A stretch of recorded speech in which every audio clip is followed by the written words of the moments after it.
बेलगाम के अक्सर इलाकों को सील डाउन किया गया है। जगह जगह बैरिकेड्स लगाकर रास्तों को बंद किया गया है।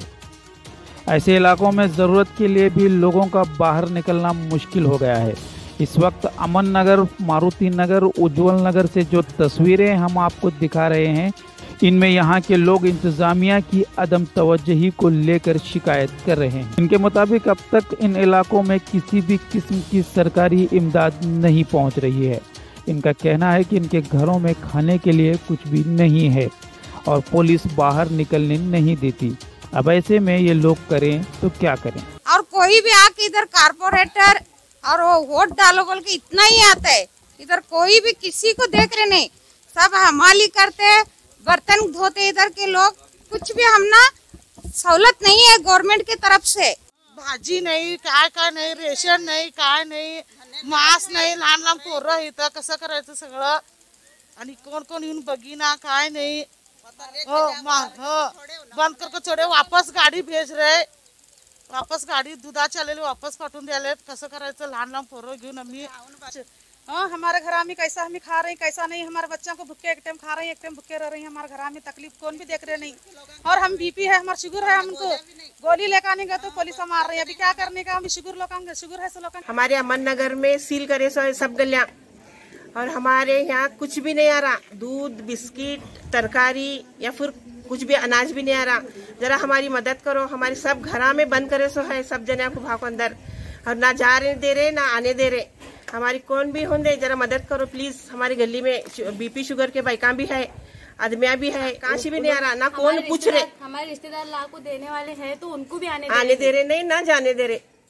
हमें यहाँ पूरे गलियां बंद करे सो है। अमन नगर चेकअप कर रही और जा रहे और कुछ भी नहीं है।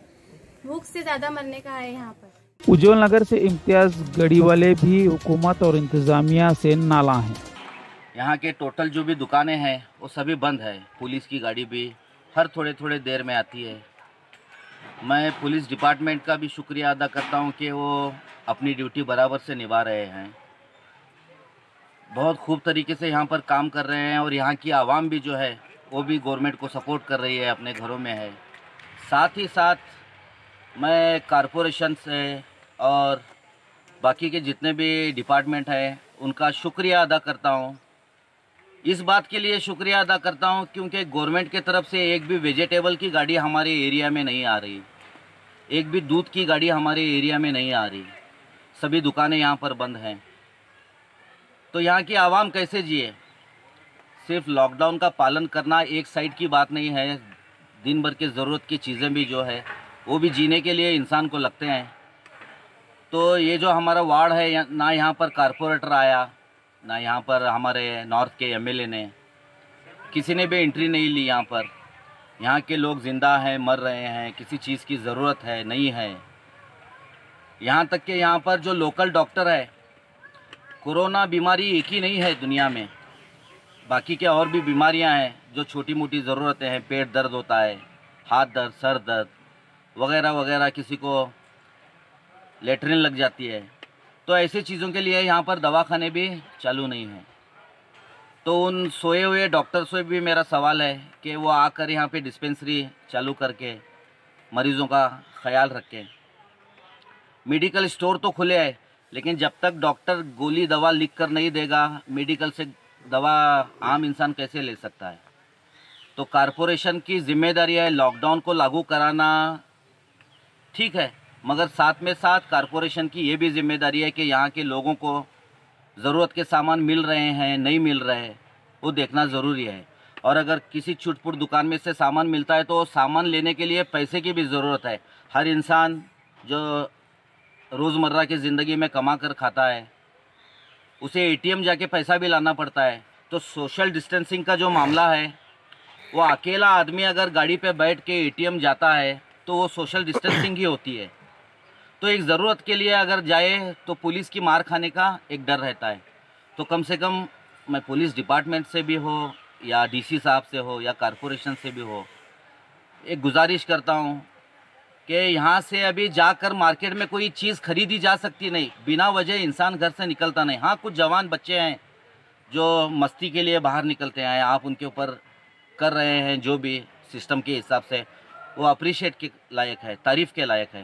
तो कारपोरेशन कमिश्नर साहब हो, ये उज्जवल नगर में भी लोग बसते हैं, इंसान ही बसते हैं यहाँ पर भी ज़रूरत की चीज़ें लगती हैं, भाजी है, तरकारी है, दूध है।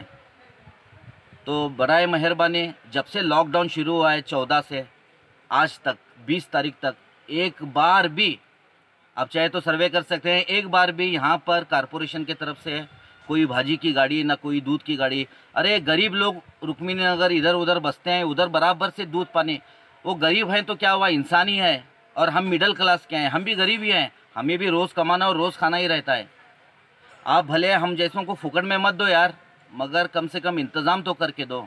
6 दिन पहले बेलगाम में तेज हवाओं के साथ हुई बारिश में हलगा सब्जी मार्केट के हादसे में शिकार हुए एक नौजवान का हाथ कट गया है। उसके छोटे छोटे बच्चे हैं, घर के हालात वैसे भी ठीक नहीं हैं, लेकिन अब तक कोई उनका पुरसाने हाल नहीं है। इंतजामिया की गैर जिम्मेदारी अपनी जगह है, लेकिन सवाल ये पैदा होता है कि इलाके के कॉरपोरेटर्स क्या कर रहे हैं? क्या इस वक्त उनकी कोई जिम्मेदारी नहीं बनती? बेलगाम एक्सप्रेस से इस नौजवान की अहलिया ने अपने दर्द का इजहार किया है। जरा देखिए और सुनिए इस औरत के दर्द को। हमारा आदमी जरा भाजी मार्केट को गए थे ना, परसों हवा आने को पूरा हाथ को मार लग गया था, और हवा आने के बाद उनका हाथ कट कर डाले। उनका 3 छोटे छोटे बच्चे पूरा हाथ कट कर डाले। मैं दवा खाने जाने के तो पुलिस नहीं जाने दे रहे, उन्होंने याद कर रही हमारे आदमी कि मेरा औरत को बुला के तो पुलिस तेरा क्या काम नहीं है, तू जा बोल के मुझे 2 बार पीछे भेज डाला। और रात को खाने वाला आदमी जैसा पड़े घर में देखे तो बच्चे क्या भी नहीं, मैं कैसा करना नहीं समझ में। पूरा हाथ कट कर डाली उन्होंने। मेरे तो छोटे छोटे बच्चे लेके मैं क्या करना मुझे समझ भी नहीं आ रहा। खाली जानबूझ के कोरोना बोल के पूरा बंद कर डाली। हम ना घर से बाहर निकलने नहीं दे रही, बच्चों को बाहर जाने नहीं दे रही। इनके घर में ये तकलीफ है, इनके घर में इतना बड़ा हादसा है बोल के पुलिस हम पूछते भी नहीं, खाली पीछे जो बोलती हमें क्या करना था। हाँ, हमारे घर में इतना बड़ा हादसा हुआ, चलो आना इनके घर में पूछेंगे इनकी क्या तकलीफ है, इनके छोटे बच्चे हैं, इनके हम ना कौन पूछने वाला नहीं। हमारा हमें रो लेती, हमारा हमें धो लेती, हम ना कौन भी आज तक रहते आए घर में आए क्या तुम्हारा क्या हुआ क्या नहीं करके पूछने वाले नहीं। बच्चे सुबह हुए तो शाम है तो चाय को याद करती, दूध का बंदोबस्त नहीं। जरा मरीज को जरा क्या तो भी गंजी बना ले जाना गए तो दुकाना में रवा नहीं, दुकान जाना है तो दुकान बंद करके छोड़ी। जरा बाहर गए तो पुलिस मारने लगी, उससे वजह नहीं पूछते ना क्या तू किस वजह से निकली है, तेरे घर में क्या तकलीफ है, सब पूछने वाले नहीं। बिंदास मारो, मारने के बाद पूछो क्या तुम्हारा क्या हुआ बोल के। अफसोस कि हम किस माहौल में जी रहे हैं। इतना बड़ा हादसा हुआ है और कोई उनके घर जाकर उनको तसल्ली तक नहीं देता। बात पे खुद को जिम्मेदार कहने वाले वो हजरात भी आज दुम दबाकर मैदान से भाग गए हैं। याद रखिए, इस वक्त एक दूसरे की मदद के बगैर इन मुश्किलात से निकलना नामुमकिन है।